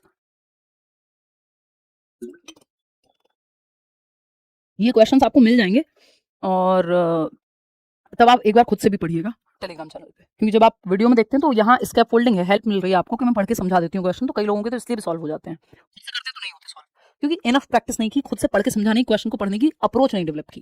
ठीक है, तो ये हेल्प के लिए है सेशन कि मैं पढ़ के आपको हेल्प कर देती हूँ, तो आपकी एक अंडरस्टैंडिंग डेवलप हो जाएगी कि हाँ ऐसे समझना है। क्वेश्चन 14 है, to support students spatial development during a geography class on map reading, a progressive educator should design activities that, यानी मानचित्र पठन पर भूगोल की कक्षा के दौरान छात्रों के स्थानिक विकास का समर्थन करने के लिए एक प्रगतिशील शिक्षक को कैसी गतिविधियां करानी चाहिए ताकि बच्चे की मैप रीडिंग की समझ, मैप रीडिंग में क्या होता है, स्पेशल इंटेलिजेंस, कि वो दिशाओं को समझने का ज्ञान उसका बेहतर हो, तो कौन सी एक्टिविटीज कराई जाए। पहला है provide tactical models and 3 dimensional representations before introducing abstract grid coordinates, बहुत सुंदर ऑप्शन। एनफोर्स स्ट्रिक्ट मेमोराइजेशन, जहां भी रट्टा लगाना, drill practice, memorisation, standardisation, negative. Categorise students into rigid ability, rigid negative. ठीक है, फ्लेक्सिबिलिटी चाहिए हमें, लचीलापन चाहिए, सबको एक ही ढर्रे में नहीं डालना है। ऑप्शन नंबर 4 है present lectures on cartography while restricting peer to peer discussion, बच्चों को एक्टिव मत रखो, बस लेक्चर दिलवा दो, व्याख्यान दिलवा दो कार्टोग्राफी पे कि नक्शा कैसे बनाते हैं इस चीज पे, नेगेटिव है। एक ही ऑप्शन में बच्चा सबसे ज्यादा एक्टिव है, वो ये है कि अमूर्त ग्रिड पेश करने से पहले आप बच्चे को टैक्टाइल मॉडल्स दो जहां वो छू सके, चीजों को देख सके, कैसे बनते हैं नक्शे, मतलब कैसे वर्क करता है नक्शा, वो उसका 3D मॉडल्स हो सामने, तो वो ज्यादा बेहतर समझ पाएगा, तो फर्स्ट ऑप्शन बेहतर है। आगे बढ़ेंगे, क्वेश्चन नंबर 15 देखिएगा, ये क्या कहता है, क्वेश्चन नंबर 15 क्या कहता है भाई, अब प्राइमरी स्कूल चाइल्ड जिसकी उम्र 6 से 11 वर्ष रहेगी तभी प्राइमरी स्कूल चाइल्ड है, कक्षा 1 में 6 साल का बच्चा जाता है। अब primary school child suffering from severe speech production anxiety withdraws from active playground play, उसको स्पीच प्रोडक्शन एंजाइटी, बोलने से उसको एंजाइटी है, दुश्चिंता है, इसलिए वो प्लेग्राउंड में क्योंकि सबके साथ बोलना पड़ता है, ग्रुप में खेलना पड़ता है, तो वहां से वो हट जा रहा है, क्यों? क्योंकि उसको एंजाइटी महसूस हो रही है। leading to low peer acceptance and feelings of emotional inadequacy. This scenario validates, यानी गंभीर भाषाई संकोच से पीड़ित एक बच्चा जिसको एंजाइटी है बोलने को लेकर के, इंटरेक्शन को लेकर के, प्राथमिक विद्यालय का प्राथमिक स्तर का बच्चा है, तो वो खेल के मैदान में खुद को पीछे खींच लेता है या अलग थलग रहने लगता है, क्योंकि वो ज्यादा बात नहीं कर पाता, घुल मिल नहीं पा रहा, क्योंकि उसको अपने आप को एक्सप्रेस करने से संबंधित एंजाइटी है, एंग्शियस महसूस कर रहा है या इमोशनली ठीक महसूस नहीं कर रहा। इस चक्कर में अब क्या होगा, बच्चे उसको एक्सेप्ट करना बंद कर देंगे, क्योंकि वो इन्वॉल्व नहीं होता। अब एक बच्चा है जिसको खेलने बुलाने जाओ वो आता ही नहीं है, कभी कभी आ जाएगा तो भी चुप चुप सा रहता है, इंटरेक्ट नहीं करता, इन्वॉल्व नहीं होता, एंगेज नहीं करता, तो बाकी बच्चे धीरे धीरे वो अलग थलग होता जाएगा ग्रुप से, या फिर उसका इन्वॉल्वमेंट हो सकता है वो चाहता हो इन्वॉल्व करना खुद को, लेकिन वो एक्सप्रेस ना कर पा रहा हो इमोशनली, क्योंकि उसको एंग्जाइटी है। ठीक, अब ये जो सिनेरियो है ये किस चीज को पक्का करता है, इस बात से क्या समझ आता है हमें? Principle of linear development. नहीं भाई, लीनियर डेवलपमेंट का क्या मतलब, ये तो सीधी रेखा होती है, कॉम्प्लेक्स होता है ये डेवलपमेंट क्या है, प्रिंसिपल का कोई प्रिंसिपल नहीं है डेवलपमेंट का लीनियर हो, जो स्पाइरल होता है, आगे पीछे बैक एंड फोर्थ। ठीक, principle of inter relation and interdependence of developmental domains, कि जो क्योंकि वो इमोशनली ठीक महसूस नहीं कर रहा, उसकी वजह से वो सोशली भी इन्वॉल्व नहीं हो पा रहा, सोशल डेवलपमेंट भी प्रभावित हो रहा है इमोशनल डेवलपमेंट की वजह से। बात सही है, आपस में इंटर रिलेटेड है, विकास के जो प्रकार हैं फिजिकल, कॉग्निटिव, सोशल, इमोशनल, और एक दूसरे को प्रभावित भी करते हैं, बात तो एकदम सही है। Second option, principle of cephalocaudal progression of socio emotional traits, इसका सेफेलोकॉर्डियल से लेना देना नहीं है, वो हेड टू टो फिजिकल की बात करता है सेफेलोकॉर्डियल, ना कि सोशल इमोशनल की। Principle of complete developmental independence of cognitive skills, के संज्ञानात्मक कौशल जो है वो पूरी तरह से इंडिपेंडेंट है, फिजिकल, सोशल, इमोशनल, किसी का किसी से कोई लेना देना नहीं है, नहीं भाई एक दूसरे को प्रभावित करते हैं। ठीक, second option is the right answer over here. आगे बढ़ेंगे, क्वेश्चन नंबर 16 देखिएगा, 15 सवाल और हैं अभी, ऐसे ही एक्सपर्ट बनाई देगी ये सीरीज आपको सीडीपी में। During an environmental mapping project in an inclusive primary classroom, a child with dysgraphia struggles with drawing precise coordinates. The most appropriate pedagogical accommodation is to, यानी एक बच्चे को डिस्ग्राफिया है, मैपिंग का प्रोजेक्ट है जहां मानचित्र बनाना है। अब डिस्ग्राफिया वाले बच्चे को लिखने में दिक्कत होती है ना, डिसलेक्सिया वाले को पढ़ने में दिक्कत होती है, डिस्फेजिया वाले को बोलने में और भाषा को समझने में दिक्कत होती है, डिसकैलकुलिया वाले को मैथमेटिक्स की गणना करने में, कैलकुलेशन में दिक्कत होती है। तो डिस्फेजिया वाला बच्चा है तो उसको मैप को कनेक्ट करने में और बनाने में तो दिक्कत होनी ही है।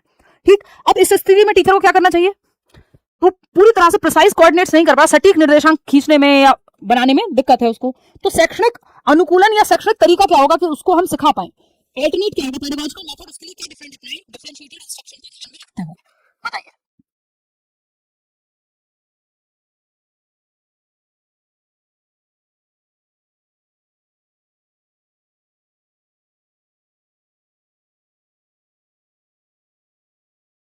देखिए,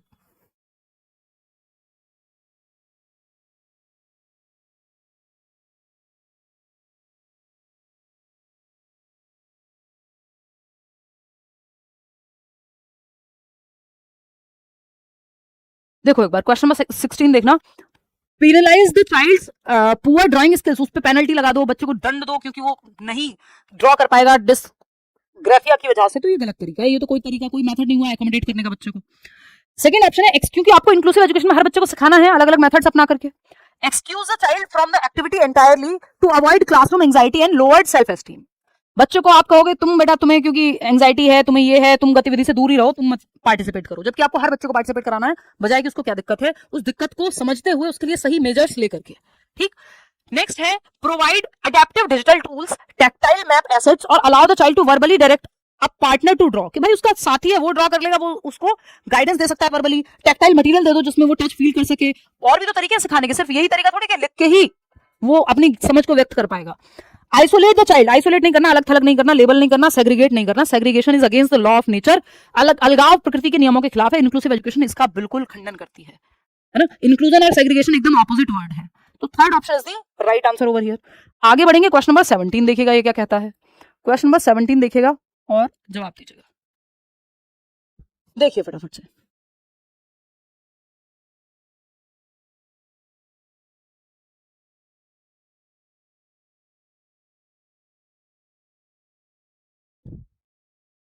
17 में थर्ड ऑप्शन कह रहे हैं 66% लोग। चलिए समझते हैं, क्वेश्चन पढ़ते हैं। A student spends hours of free time designing complex rhythmic tracks on a digital audio synthesiser. एक ऑडियो बना रहा है एक बच्चा है जो साउंड्स का इस्तेमाल करके, एक ऑडियो सिंथेसाइजर का इस्तेमाल करके, जिसमें साउंड मिक्सिंग करके कोई अपनी धुन बना रहा है। बच्चा घंटे लगाता है उस पर, घंटों लगाता है धुन बनाने के लिए। उसको इससे ना तो कोई ग्रेड चाहिए कि म्यूजिक टीचर से नंबर मिलेंगे, या वो प्रोजेक्ट पे काम कर रहा हो, या उसको कोई रिवॉर्ड देगा, माता पिता आके कहेंगे वेरी गुड तुमने तो हमारा नाम रोशन कर दिया, कल को तुम फलाना काम कर दोगे, ये हो जाएगा, तुम बन जाओगे यार रहमान। ऐसा कुछ नहीं, कोई एक्सटर्नल मोटिवेशन उसके पास यहाँ दिखाई नहीं पड़ती है। ठीक है, पेरेंटल प्रेज भी नहीं वो सीख कर रहा, टोकन रिवॉर्ड भी नहीं चाहिए उसे, but driven solely by desire to understand frequency interactions. This behaviour is characterized by, यानी एक छात्र किसी बाहरी ग्रेड, प्रशंसा या टोकन पुरस्कार की इच्छा के बिना केवल आवृत्ति अंतः क्रियाओं को समझने की इच्छा से प्रेरित होकर डिजिटल सिंथेसाइजर पर जटिल ट्रैक बनाने की, यानी एक गाना बनाने की कोशिश कर रहा है, क्योंकि उसका इंटरेस्ट है धुन को समझने में। समझ रहे हो कि मुझे मनोविज्ञान में इंटरेस्ट है तो मैं मनोविज्ञान की 4 चीजें एक्स्ट्रा पढ़ूं, तो इसमें कोई मुझे आके रिवॉर्ड नहीं देगा, उस चीज के लिए ना चाहिए। या आपको अगर गाना गाना पसंद है तो आप बाथरूम सिंगर है, मान लीजिए आप गाना गाते हैं, है ना, नहाते हुए, तो आपको कोई रिवॉर्ड थोड़ी दे रहा है, और आप खूब चिल्ला चिल्ला के बढ़िया गाना गा रहे हैं, तो कोई दिक्कत नहीं, इंटरनल मोटिवेशन है। Intrinsic motivation driven by cognitive interest, competence and autonomy, यानी उसको स्वतंत्रता, ऑटोनॉमी उसके पास है, कॉम्पिटेंस यानी मैं कर सकता हूं, और इंटरेस्ट है उसके यानी रुचि है किसी चीज में। ये 3 चीजें चाहिए होती है। मोटिवेशन बहुत हायर लेवल का होता है इंटरनल, अगर ये तीनों चीजें मिल जाए एक साथ। वो क्या है? इंटरेस्ट आपका कि किसी चीज को आप करना चाहते हैं, I want to do it, क्षमता यानी कॉम्पिटेंस है आप में वो करने की, और स्वायत्ता यानी इंडिपेंडेंट है आप वो करने के लिए, आपके सर पे कोई गोली लगा करके, बंदूक लगा के नहीं खड़ा है। तो ये तीनों चीजें होती हैं, तो इंट्रिंसिक मोटिवेशन बहुत बेहतरीन तरीके से आगे बढ़ती है। ठीक, तो ये बात एकदम ठीक है। ऑटोनॉमी से मतलब है उसको इंडिपेंडेंस है, स्वतंत्रता है वो करने की। एक्सट्रिंसिक, अब कोई बच्चा है जो करना चाहता है घर में, घर वाले उठा के ले गए गिटार ही कि बेटा पहले ना 10वीं पास करो, तुम गिटार बाद में बजाना, तो ऑटोनॉमी चली गई, फिर वो नहीं कर पाएगा। Extrinsic motivation to avoid social isolation, यहाँ एक्सट्रिंसिक मोटिवेशन का कोई जिक्र ही नहीं है। परफॉर्मेंस अवॉइडेंस होता है कि आप परफॉर्मेंस फर्स्ट नहीं आना चाह रहे, ये तो कोई बात ही नहीं है, परफॉर्मेंस नहीं, वो फेलियर अवॉइडेंस होता है, तो ये गलती हो गया। बिहेवियरल कंडीशनिंग है, ये कोई नहीं। आंतरिक अभिप्रेरणा है, इंटरनल मोटिवेशन। अगर रिवॉर्ड के लिए कर रहा होता तो एक्सटर्नल मोटिवेशन हो जाती है। ठीक है, नंबर के लिए कर रहा होता तो एक्सटर्नल मोटिवेशन हो जाती। क्वेश्चन नंबर 18, और दोनों आपस में जुड़े हुए हैं, इंटरनल और एक्सटर्नल मोटिवेशन, ये भी ध्यान रखेंगे। क्वेश्चन नंबर 18 है, identical twins separated at birth and raised in highly distinct musical households show different levels of phenotypic pitch discrimination. Identical twins यानी एकदम जुड़वा बच्चे जिनका 100% जो जेनेटिक्स है वो सेम होता है, जिनके आईक्यू में भी कोरिलेशन 89%, हाँ 90% के आसपास सेम आईक्यू होता है। अब उस केस में ये दोनों बच्चे हैं जो आइडेंटिकल ट्विन्स हैं, एकदम जुड़वा बच्चे हैं, सीता गीता टाइप के, और ये अलग अलग घरों में रह रहे हैं। एक घर में म्यूजिकल माहौल है जहां सब गाते हैं, बजाते हैं, गाना पसंद करते हैं, लिखते हैं, बातचीत करते हैं, तो ऐसा माहौल है जहां म्यूजिक को बढ़ावा दिया जा रहा है। दूसरा बच्चा जिस घर में गया, दोनों बच्चों को अलग अलग परिवारों ने अडॉप्ट कर लिया, मान लो, वो वहां पे कोई माहौल ही नहीं है म्यूजिक को लेकर के, तो ये जो उसका household show different levels of phenotypical pitch discrimination, यानी साउंड में वो डिफरेंशिएट ज्यादा बेहतर कर पाएगा वो बच्चा जो जिसको म्यूजिकल एनवायरमेंट मिला है। जहां मिला ही नहीं, बोलने का मौका भी नहीं मिला, एनवायरमेंट भी नहीं मिला, तो उसमें साफ साफ दिखेगा कि दोनों बच्चों की जो क्षमता है साउंड को डिस्क्रिमिनेट कर पाने की वो सेम नहीं होगी, बिकॉज ऑफ एनवायरमेंट, क्योंकि हेरिडिटी तो इनकी 100% सेम है। ठीक, तो ये बात तो सही है। The environmental opportunities and systematic training a child receives dictate the actual phenotypic expression of their genetic potential। बहुत प्यारी बात कि ये जो environmental opportunities या अवसर इन बच्चों को मिले हैं और systematic training मिली है, जिसको माहौल मिला उसको systematic training मिली है। भाई विराट कोहली अगर ऐसी जगह पे होते जहां क्रिकेट कोई जानता ही नहीं, या ऐसे रिमोट एरिया में होते जहां किसी ने ट्रेनिंग दिलवाई ही नहीं कभी, तो वो नहीं हो पाते जो वो आज हैं। तो ये क्या है, यहाँ पे या उनका कोई ट्विन होता मान लो, उसको छोड़ दें एक रिमोट एरिया में जहां क्रिकेट का सी नहीं जानते लोग, तो ना तो ट्रेनिंग मिली और ना एनवायरमेंट उस तरह का मिला, तो क्या होगा, बहुत अलग क्षमताएं नजर आएंगी आपको दो बच्चों में, जबकि हेरिडिटी सेम थी। तो आज child receives dictate the actual phenotypic expression. देखो फिनोटाइप होता है जो एनवायरमेंट में एक्सप्रेस होगा, जो दिखेगा बाहर एनवायरमेंट में, ट्रेनिंग की वजह से, है ना, एनवायरमेंट की वजह से। ठीक, कि जैसे आपका जो भी रंग है वो कुछ शेड और लाइट हो जाएगा यदि आप ऐसे एनवायरमेंट में रहते हैं जो ठंडा है ना, जहां धूप का बहुत ज्यादा प्रकोप नहीं है, चाहे आपकी जेनेटिक कोडिंग में जो भी कलर हो, थोड़ा शेड्स का अंतर आ जाएगा। जब मैं गांव में रहती थी, फिर मैं दिल्ली आई, अंतर आ गया। अब इसका इस बात से कोई लेना नहीं है कि गोरा अच्छा और काला बुरा और ये वो, इसका इस चीज से कोई भी जुड़ाव नहीं है। इट्स जस्ट जो एनवायरमेंट है वो आपके जीन्स के एक्सप्रेशन को कैसे प्रभावित करता है। दूसरा है जीनोटाइप, जो आपकी जेनेटिक कोडिंग है, जो आपके डीएनए में है, हेरिडेटरी है। ये जीनोटाइप में बहुत कुछ हो सकता है, कुछ बीमारियां भी हो सकती हैं, कुछ क्षमताएं भी हो सकती हैं जो कोडेड है आपकी जीन्स में, लेकिन वो एनवायरमेंट अगर उनको नहीं मिला तो बाहर ऑब्जर्वेबल नहीं हो पाएंगी। बाहर तब दिखेंगी जो फिनोटाइप है उसमें क्षमता दिखती है बाहर, जीन्स में तो बहुत कुछ कोडेड हो सकता है ना। तो ये आपका फिनोटाइप है जो बाहर दिख पाए। ये बात एकदम सही है, गलत तो कहीं नहीं है। तो both A and R are true and R is the correct explanation also. ये सही व्याख्या है कि क्यों हो पा रहा है ऐसा कि दो बच्चे हैं, सेम जीन्स हैं, जेनेटिक मेकअप जीनोटाइप एकदम सेम है, लेकिन फिनोटाइप जो है वो अलग है। क्यों? क्योंकि एनवायरमेंट में जो ट्रेनिंग मिली है वो प्रेजेंट करता है कैरेक्टरिस्टिक्स को अलग तरीके से। तो रीजन तो इसका सही है एकदम। तो ये जीनोटाइप और फिनोटाइप का अंतर है, हेरिडिटी एंड एनवायरमेंट वाले टॉपिक से जुड़ा हुआ है। तो एक ये हम समझ चुके हैं, इसका कोई प्रयोग करने की आवश्यकता भी है नहीं। क्वेश्चन नंबर 19 देखिएगा, ये क्या कहता है, पढ़िए, जवाब देने का प्रयास खुद से कीजिए एक बार। मैं थोड़ा जल ग्रहण कर लेती हूँ।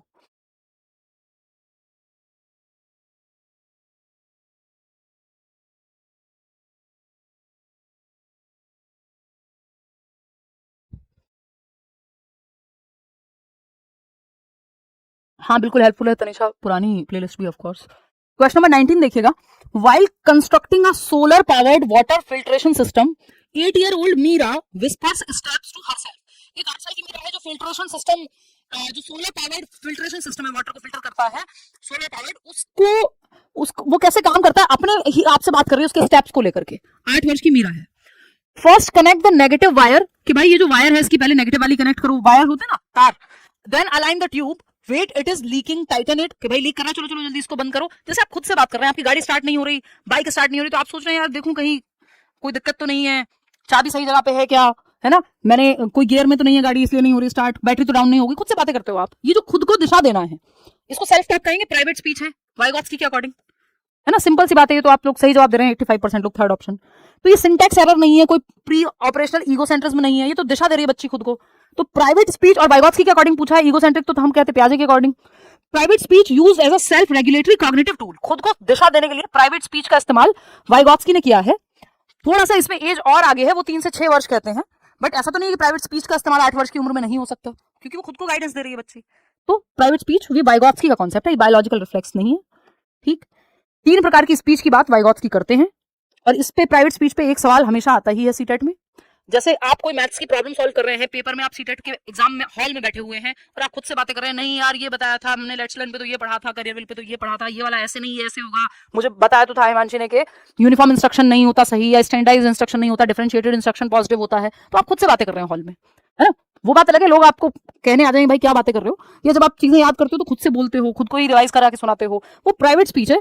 तो जब आप मैथ की प्रॉब्लम सॉल्व कर रहे हो, खुद से ही बात कर रहे हो, ये ऐसे नहीं ऐसे होना चाहिए, तो ये भी प्राइवेट स्पीच है, आप खुद को डायरेक्शन दे रहे हो। एक बच्चा ब्लॉक्स को लगाते हुए, कोई अपने खिलौने को जोड़ते हुए बात कर रहा है खुद से, ये वाला नहीं, यहाँ पे ये वाला लगाना था, तो वो प्राइवेट स्पीच का उदाहरण है। बच्चा स्कूल के लिए रेडी होते हुए किताबें रख रहा है, अरे मेरी डायरी तो रह ही गई, खुद से बातें कर रहा है। तो ये 3 से 6 वर्ष में आ जाती है, रहती तो हमेशा है, आप जब चाहे प्राइवेट स्पीच कर सकते हैं। ठीक, इसको ईगो सेंट्रिक स्पीच कहा है किसने, उन्होंने, पियाजे ने प्राइवेट स्पीच कहा है। चलिए खैर आगे बढ़ते हैं नेक्स्ट क्वेश्चन पे। क्वेश्चन नंबर है 20, इसके बाद 10 सवाल और हैं, 30 सवाल का सेट है जैसा कि पेपर में बनता है। क्वेश्चन नंबर 20 देखिएगा, ये क्या कहता है, असर्शन है इन अ कंस्ट्रक्टिविस्ट यानी रचनावादी क्लास जहां बच्चा एक्टिव होगा, language acquisition class, the teacher should avoid crossing out student spelling errors with a red pen, कि रेड पेन से ऐसे मार्क कर दो गलतियों को, उसकी बजाय टीचर को बच्चों से कहना चाहिए कि to read their work aloud and explain the logic of their phoneme choices, कि तुम एक काम करो, तो बच्चों को खुद से गलती हाईलाइट होगी, जब वो खुद से पढ़ेगा, जोर से उसको पढ़ के देखेगा, तो हो सकता है उसको खुद से रियलाइज हो कि क्या कहते हैं। ऐसा कई बार टीचर करते हैं ना कि अच्छा कोई स्टेप है कि ये सवाल एक बार देखो सही है क्या, तो वो खुद से जब देखेगा तो ज्यादा एक्टिव है, बजाय कि आपने उस पर रेड गोला घुमा दिया, तो बच्चा ज्यादा एक्टिव होगा इस एक्टिविटी में। बात तो सही है। इसका रीजन क्या है, कंस्ट्रक्टिविस्ट क्योंकि हम एरर्स को महत्वपूर्ण मानते हैं सीखने में, गलतियां महत्वपूर्ण है, रचनावाद ये मानता है, कंस्ट्रक्टिविज्म ये मानता है, पियाजे वाइगॉट्स्की गलतियों को बुरा नहीं मानेंगे, है ना, गलतियों से पता लगता है बच्चा सोचता कैसे है, विंडोज है उनके दिमाग में झांकने के लिए, और पार्ट ऑफ लर्निंग है। रीजन क्या दिया है इसका, constructivist pedagogies view children's errors not as intellectual failures but as vital windows into their active meaning making and cognitive schemas, कि एरर्स जो है वो महत्वपूर्ण है, इंटेलेक्चुअल फेलियर नहीं है, बल्कि वो विंडोज है कि कैसे वो सोचता है। यही बात अभी आपको मैंने एक्सप्लेन की थी, तो दोनों बातें सही है और दोनों एक दूसरे को सही से एक्सप्लेन करती हैं। आसान लग रहा होगा ये वाला सवाल, तो बस लैंग्वेज थोड़ी लेंदी है जो कि पेपर में अब बनती ही है। 92% लोग सही जवाब दे रहे हैं इसका। क्वेश्चन नंबर 21 देखिए, भाई थोड़े थोड़े सवाल, 1-2 सवाल तो ऐसे होने चाहिए ना, 2-4 सवाल जिसमें ठीक लगे। A child's progress logs in a long-term musical composition class show rapid acceleration in mastering tempo, followed by a temporary plateau and slight decline before achieving a highly integrated complex musical ability। यानी एक बच्चा है जो music सीख रहा है, तो एक स्टेज आती है जब वो तेजी से कोई चीज सीख लेता है, दूसरी स्टेज आती है जहां वो अटकता है या आगे नहीं बढ़ पा रहा होता, फिर तीसरी स्टेज आती है फिर से आगे बढ़ने लगता है। तो ये लर्निंग का कर्व है एक तरह से, कि आगे पीछे लर्निंग स्पाइरल में चलती है, कॉम्प्लेक्स है। किसी दिन आप दो कॉन्सेप्ट समझते हैं, किस दिन एक पे अटके रहते हैं एक सवाल पे ही, इट डिपेंड्स। तो प्योरली लीनियर नहीं, लर्निंग लीनियर नहीं होती, कोई भी प्रोसेस लीनियर या सिंपल नहीं होती, स्पाइरल होती है। स्पाइरल एंड मल्टी डायरेक्शन, कई डायरेक्शंस में चलती है, characterised by periods of consolidation. एक स्टेज में आप जो आपने कल सीखा उसको मजबूत कर रहे हैं, रियाज कर रहे हैं, मान लीजिए प्रैक्टिस कर रहे हैं, फिर दूसरी स्टेज में कुछ नया सीखते हैं, आगे बढ़ते हैं, फिर पीछे आते हैं। जैसे बच्चे के दूध के दांत जाते हैं, फिर अगली स्टेज में पक्के दांत आते हैं, तो आगे पीछे चलता रहता है डेवलपमेंट की प्रक्रिया में और लर्निंग की प्रक्रिया में। बात तो सही है। कंप्लीटली डिसकंटिन्यूअस का यहाँ लेना देना नहीं है, driven solely by external reinforcement नहीं, कि बाहरी गुड वेरी गुड कोई बोल रहा है आपको पुनर्बलित कर रहा है या नहीं, इस पे निर्धारित होगी, नहीं, ये बात यहाँ कही नहीं जा रही। तो सेकंड ऑप्शन। क्वेश्चन नंबर 22, ये आगे पीछे स्पाइरल में वर्तुलाकार है। क्वेश्चन नंबर 22 देखिएगा। इसीलिए आप देखते हैं कुछ भी आप बना रहे होते हैं, ड्रॉ भी कर रहे होते हैं, कोई सवाल कर रहे होते हैं, कई बार गलतियां होती हैं, फिर आप बेहतर समझते हैं उस कॉन्सेप्ट को, कंफ्यूजन होती है, कॉग्निटिव कॉन्फ्लिक्ट होता है, फिर आपका कॉग्निटिव डेवलपमेंट होता है। देखते हैं ऑप्शन नंबर 2 कह रहे हैं आप लोग इसे। क्वेश्चन नंबर 22 है, during an environmental studies discussion, EVS के क्लास है, क्लास 2 के बच्चे हैं, यानी 7 साल की उम्र होगी लगभग। The flowers close their petals, ये कह रहे हैं कक्षा 2 के बच्चे के जो फ्लावर्स हैं वो क्लोज करते हैं अपने पेटल्स को, अपनी पंखुड़ियों को, because they wanted to sleep after playing in the sun all day. कि जो फ्लावर्स हैं, जो फूल हैं, वो थक जाते हैं दिन भर धूप में खेल करके, तो रात को वो इसलिए अपने फ्लावर्स को, अपने पेटल्स को क्लोज कर लेते हैं क्योंकि वो थक गए हैं। अब आप इसमें ह्यूमन लाइक क्वालिटीज देते हो, या तो नॉन लिविंग थिंग्स को, या फिर नेचर में जो चीजें होती हैं जैसे पेड़ पौधे हो गए, कि इसको क्या कहते हैं, प्याजी की भाषा में एनिमिज्म कहते हैं। 95% लोग सही जवाब दे रहे हैं, बहुत ही बढ़िया, है ना। कि ये 2 से 7 वर्ष में आता है, प्री ऑपरेशनल स्टेज में, पूर्व संक्रियात्मक अवस्था में। कि पर्यावरण अध्ययन की कक्षा में कक्षा 2 का एक बच्चा है जो कहता है कि फूलों ने अपनी पंखुड़ियां इसलिए बंद कर ली क्योंकि वे पूरे दिन धूप में खेल के सोना चाहते हैं जैसे हम सोना चाहते हैं, जबकि ये कारण नहीं है। या बच्चा कह रहा है कि सूरज ने, बारिश हो रही है क्योंकि मेरा यार हंस रहा है, रो रहा है, वॉटेवर जो भी है वो गाना, तो वो बच्चों को लग रहा है कि हाँ बारिश इसलिए हो रही है क्योंकि भगवान जी आज गुस्सा है, या बादल को गुस्सा आ रहा होगा तो इसलिए बारिश हो रही है, धूप तेज निकल रही है तो सन को गुस्सा आ रहा होगा। तो वो ह्यूमन लाइक क्वालिटीज या निर्जीव चीज को सजीव समझता है, या फिर नेचर में वो क्वालिटीज ढूंढता है जो ह्यूमंस में होती हैं। तो इसको एनिमिज्म कहते हैं, एनिमिस्टिक थिंकिंग है ये, सजीववादी या जीववादी चिंतन है, जिसमें बच्चा के एक क्वेश्चन आता है कि एक बच्ची के जब वो रस्सी कूद रही होती है, स्किपिंग रोप, उसके पैर में वो रस्सी अटक जाती है और उसको चोट लग जाती है, तो वो कहती है इस रस्सी ने जानबूझ के मेरे को चोट लगवाई है क्योंकि ये बीच में अटक गई मेरे। वो चींटी मर गई वाला उदाहरण हम बचपन में बहुत आपने कॉमन देखा होगा, किसी बच्चे को चोट लग जाए और माँ बाप थोड़ा जमीन को ऐसे पीट दें तो उसको तसल्ली हो जाती है कि हाँ इसको भी चोट लग रही होगी। ठीक, यही पेन गिर जाए तो बच्चों को लगेगा इस पेन को चोट लगी होगी, गिर गया है। उसकी गुड़िया गिर जाए, उसकी डॉल गिर जाए, बच्चे की कार में चोट लग जाए, टूट जाए, तो उसको लगेगा कार को भी चोट लगी होगी, है ना। तो ये जीववादी चिंतन है, एनिमिस्टिक थिंकिंग है, where the child attributes human intentions and emotions to non living और नेचुरल ऑब्जेक्ट्स, जिसमें बच्चा प्राकृतिक अथवा निर्जीव वस्तुओं को मानवीय भावनाएं या इच्छाएं या उद्देश्य प्रदान कर देता है ना। जैसे कई लोग, वो कोई तो कान्हा जी होते हैं ना, किसी प्रकार की, मैं नाम भूल रही हूँ, आई एम सो सॉरी, है ना, जिन लोगों की भावनाएं आहत हो रही हो, बट वो उनको खाना भी खिलाते हैं सुबह, तो वो थोड़ा सा एनिमिस्टिक चिंतन, अगर आप ऐसे साइकोलॉजिकली चाइल्ड डेवलपमेंट के व्यू पॉइंट से देखोगे तो वो उसमें उसका एक उदाहरण हो सकता है। बाकी सबकी अपनी श्रद्धा है भाई, है ना, सिंबॉलिक थॉट है कि आप इस पेन को अगर मैं ईश्वर मानने लग जाऊं तो वो मेरी श्रद्धा है, सबकी अपनी श्रद्धा है। लड्डू गोपाल, एग्जैक्टली, हाँ हाँ हाँ, ठीक ठीक ठीक, हाँ, तो वो उनको प्रॉपर 3 टाइम खाना खिलाते हैं, लड्डू भी खिलाते हैं, सारी चीजें, तो वो एक तरह एनिमिस्टिक थिंकिंग का एक उदाहरण हो सकता है। ठीक, आगे बढ़ते हैं। एनीवे देखो, an over generalisation caused by, नहीं कोई और इसका बनेगा ही नहीं, कुछ और कोई डेफिशिएंसी नहीं है, इसका कोई एक्सप्लेनेशन और है ही नहीं कि इसमें कुछ एक्सप्लेन करने की जरूरत हो। ये ऐसा ही कि animism seeing the world as alive with human like thoughts and emotions, ये पौधों से बात कर रहे हैं। क्वेश्चन नंबर 23 देखिएगा, ये क्या कहता है, Two students of the same biological age show distinct learning paths on an interactive block coding application. This variation indicates, यानी जो बच्चे हैं दोनों सेम बायोलॉजिकल एज के हैं, यानी मान लो 12-12 साल के दो बच्चे हैं, सेम उम्र के हैं, गीता और Geeta, show distinct learning paths on an interactive block coding, अलग अलग क्षमता प्रदर्शित करते हैं जब उनको कोडिंग के लिए एक ब्लॉक दिया जा रहा है, कुछ भी जो भी कोई भी एक्टिविटी वो कर रहे हैं, तो अलग अलग क्षमता है। हो सकता है एक बच्चा बहुत अच्छा हो, दूसरा कम अच्छा हो, एक बच्चा भाषा में अच्छा हो, दूसरा गणित में अच्छा हो, सेम उम्र होने के बावजूद, पॉसिबल है। एजुकेशनल एप्स आर इनइफेक्टिव, इसमें हम ये कहेंगे कि ऐसा इसलिए हो रहा है क्योंकि ऐप खराब है, नहीं भाई, इंडिविजुअल डिफरेंस है बच्चे में।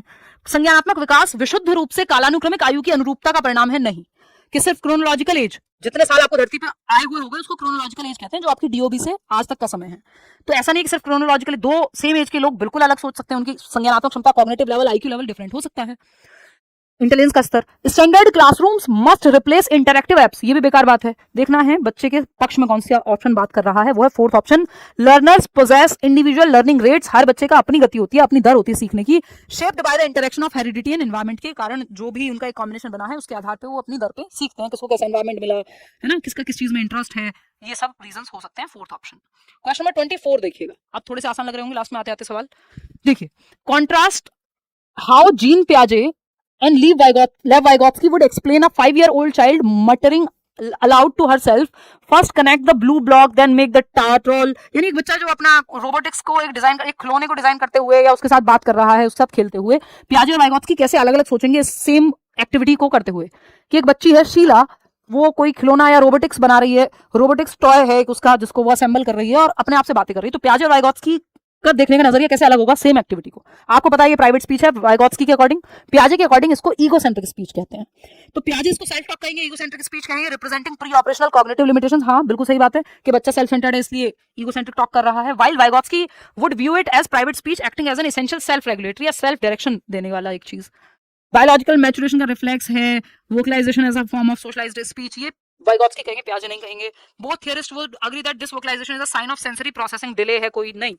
तो थर्ड ऑप्शन ही सही है कि पियाजे इसको स्वयवार्ता या ईगोसेंट्रिक स्पीच का या सेल्फ टॉक का उदाहरण मानेंगे जो पूर्व संज्ञात्मक अवस्थाओं की सीमाओं में से है, और वाइगोत्स्की इसको सेल्फ टॉक या प्राइवेट स्पीच जो खुद को दिशा देने के लिए बच्चा इस्तेमाल कर रहा है, अच्छी है संज्ञानात्मक विकास में। तो थर्ड ऑप्शन यहाँ सही हो गया। कितने लोगों ने कहा है देखना एक बार थर्ड ऑप्शन? 89% लोग तो सही जवाब दे रहे हैं। क्वेश्चन नंबर 25 देखिएगा, ये क्या कहता है भाई। क्वेश्चन नंबर 25 कहता है to implement continuous and comprehensive evaluation CCE, सतत एवं व्यापक मूल्यांकन को इंप्लीमेंट करते समय, जो सीबीएसई के द्वारा एक मूल्यांकन का सिस्टम है जिसको अप्लाई करते समय, during an environmental project, EVS के एक प्रोजेक्ट में, on carbon footprint reduction, a progressive teacher should, क्या करना चाहिए टीचर को? भाई बच्चे को एक्टिव रख के आकलन करना, सिंपल बात, चाहे आपको कुछ समझ ना आया हो इस सवाल में, बच्चे को एक्टिव रख के उसका आकलन करें आप, सीसीई यही कहता है। तो assign grades strictly based on single standardised test नहीं, सीसीई कह रहा है स्कोलेस्टिक और को स्कोलेस्टिक, करिकुलर और को करिकुलर सभी पहलुओं में बच्चे का आकलन करो आप। वो जो 360 डिग्री असेसमेंट की बात नेशनल एजुकेशन पॉलिसी कह रही है, वो लगभग सेम बात सीसीई भी कह रहा है इतने सालों से। एक एग्जामिनेशन का, असेसमेंट का, इवैल्यूएशन का सिस्टम है सीबीएसई के द्वारा लागू किया हुआ, कि सतत रूप से समय समय पे आकलन करते रहो और हर पहलू में आकलन करते रहो। तो कलेक्ट क्वालिटेटिव एविडेंस, हाँ क्वालिटेटिव एविडेंस की बात करेगा CCE. Problem solving, self assessment, सही बात है। रिजिड, ये नेगेटिव हो गया। बच्चे को रिवॉर्ड ओनली नहीं, रिवॉर्ड ओनली दो स्टूडेंट्स जो नंबर ज्यादा लेके आ रहे हैं नहीं। तो ये सबसे जो बेहतर ऑप्शन है वो यही है कि क्वालिटेटिव डेटा, कौन किस क्षेत्र में अच्छा है, हो सकता है कोई बच्चा म्यूजिक में अच्छा हो, कोई स्पोर्ट्स में अच्छा हो, उनके बारे में डेटा कलेक्ट करना, उस हिसाब से उनको अपॉर्चुनिटीज देना, उनका आकलन करना। ठीक है, चलिए आगे बढ़ेंगे। क्वेश्चन नंबर 26 देखिएगा, ये क्या कहता है। Providing half solved coding scripts to a student struggling with logical loops in an effective instructional scaffolding strategy, यानी कोडिंग के साथ संघर्ष कर रहे छात्र को आधा हल किया हुआ कोड प्रदान करना पार का एक प्रभावी उदाहरण है। यानी बच्चा जो है एक स्ट्रगल कर रहा था एक कोडिंग का सवाल सॉल्व करने में, तो उसको हाफ सॉल्व प्रॉब्लम दे दी, हिंट दे दिया, 2 स्टेप सॉल्व कर दिया कि आगे उसको मदद मिल जाए। तो ये तो अच्छी बात है, एक अच्छा स्ट्रेटजी है स्कैफोल्डिंग की। वाइगोत्स्की भी कहते हैं टेम्परेरी हेल्प दी है टीचर ने, हिंट दिया है। स्कैफोल्डिंग इन्वॉल्व्स, इसका रीजन क्या है? Scaffolding involves giving temporary adjustable support that is gradually faded as the student develops cognitive independence. ये भी बात सही है कि कोडिंग के साथ संघर्ष कर रहे छात्र को आधा हल किया हुआ सवाल देना पार का उदाहरण है, बिल्कुल परफेक्ट बात है। पार एक अस्थायी चरण दर चरण सहायता है जिससे छात्र की क्षमता बढ़ने के साथ साथ धीरे धीरे, ये इसका ट्रांसलेशन में गड़बड़ है, लेकिन ये कहना चाहता है कवि कि धीरे धीरे सपोर्ट कम कर लिया जाता है जैसे जैसे बच्चे की क्षमता बढ़ती जाती है, स्कैफोल्डिंग कम कर ली जाती है। जैसे जैसे डिफिकल्टी लेवल कम होगा, बच्चा खुद से सॉल्व करने लगेगा। भाई साइकिल चलाना सिखा रहे हो, आप पीछे से पकड़ते हो, तभी तक तो पकड़ते हो जब तक बच्चा खुद से नहीं चलाने लगता। जैसे वो खुद से चलाने लगेगा छोड़ देते हो वो हेल्प।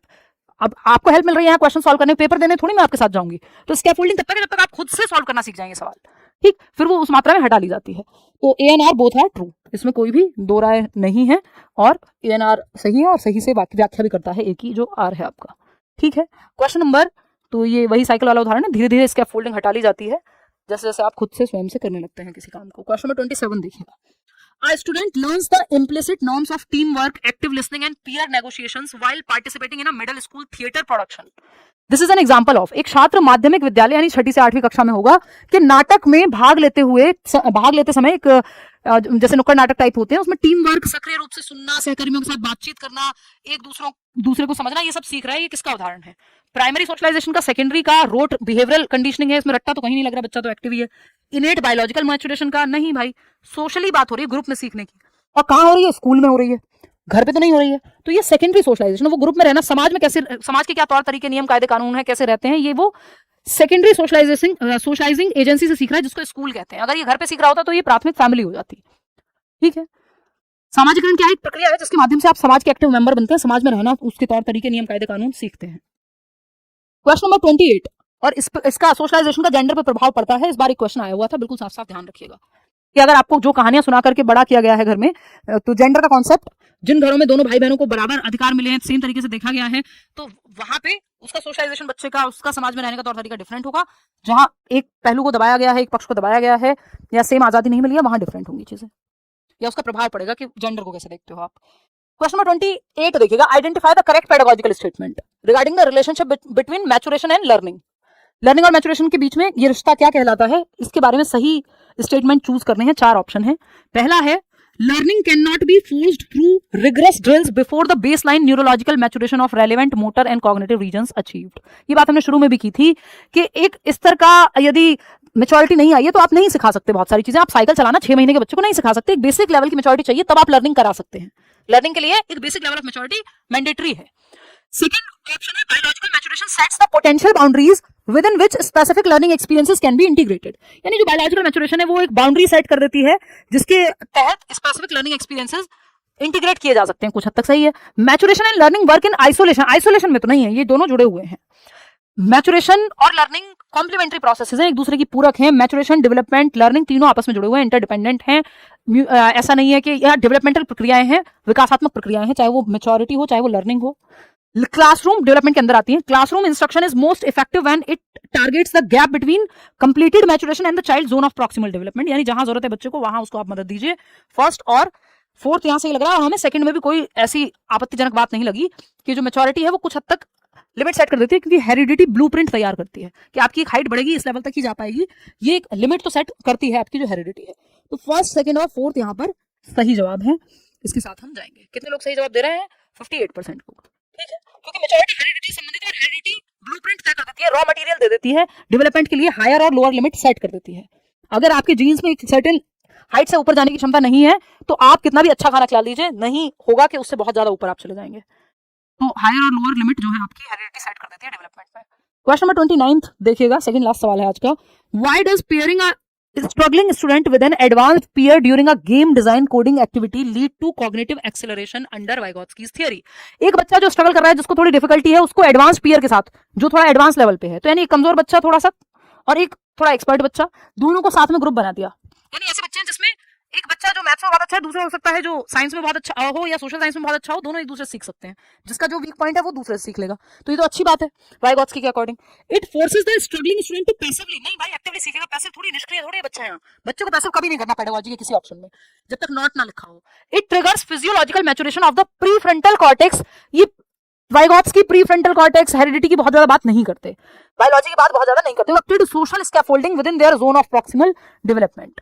बच्चे साथ में मिलकर के ज्ञान का निर्माण कर पाएंगे, उनकी जो भी सीखने के दायरे में होगा वो सीख पाएंगे एक दूसरे की सहायता से। बात तो सही है। थर्ड ऑप्शन 91% लोग सही जवाब दे रहे हैं। It establishes a competitive classroom, competition नहीं है, कोऑपरेशन है, सहयोग है, यहाँ पे प्रतिस्पर्धा नहीं है। Third option is the right answer. आज का आखिरी सवाल असर्शन और रीजन पे हम एंड करते हैं। कैसी लगी आपको एक्सपर्ट सीरीज बताइएगा, और लास्ट में मैं आज से शुरू कर रही हूँ, लास्ट में 2-3 सवाल जरूर लूंगी, क्योंकि मैं देखती हूँ कि मैं सेशन लेकर के चले जाती हूँ, बहुत दिनों से हमारा सवाल जवाब डिस्कशन ज्यादा हो नहीं पाता है। ठीक है, तो लास्ट के 5 मिनट आपके सवालों के लिए, जो भी आपके मन में आ रहा होगा, रैंडमली जो सवाल मुझे दिख जाएंगे।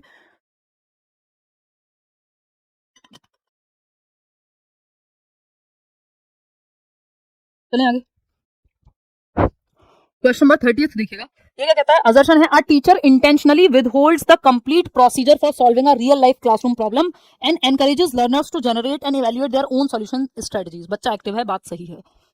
क्या है कथन? एक शिक्षक जानबूझकर वास्तविक जीवन की समस्याओं को हल करने की पूरी प्रक्रिया नहीं बताता है, कि जो रियल लाइफ प्रॉब्लम है, कि पहले से पहले सारे स्टेप नहीं बता दिए, बच्चे को मौका दिया खुद से स्वयं समाधान की रणनीतियां विकसित करने का।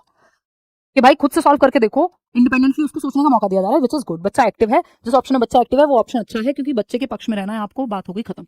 रीजन क्या है? The primary objective of the problem solving method is to ensure that learners memorise a fixed sequence of steps so that every problem is solved using the same procedure. ये कह रहे हैं कि मुख्य ऑब्जेक्टिव या उद्देश्य जो होता है समस्या समाधान विधि में, वो ये होता है कि बच्चे याद कर लें एक फिक्स सीक्वेंस को। ये एकदम खराब तरीका है, रट्टा लगवाना कहेंगे इसको, फिर प्रॉब्लम सॉल्विंग मत कहो, रोट लर्निंग कहो। ये रोट लर्निंग को बढ़ावा देता है, रट्टाफिकेशन को बढ़ावा देता है, और आपको मीनिंगफुल लर्निंग को, एक्टिव लर्निंग को बढ़ावा देना है। तो ए तो सही है, बट आर सही नहीं है। 74% लोग सही जवाब दे रहे हैं, फाइनली ए एंड आर के चक्कर से आप फ्री हो गए। ए सही है लेकिन आर गलत है, A is true but R is false. Out of 30 questions कितने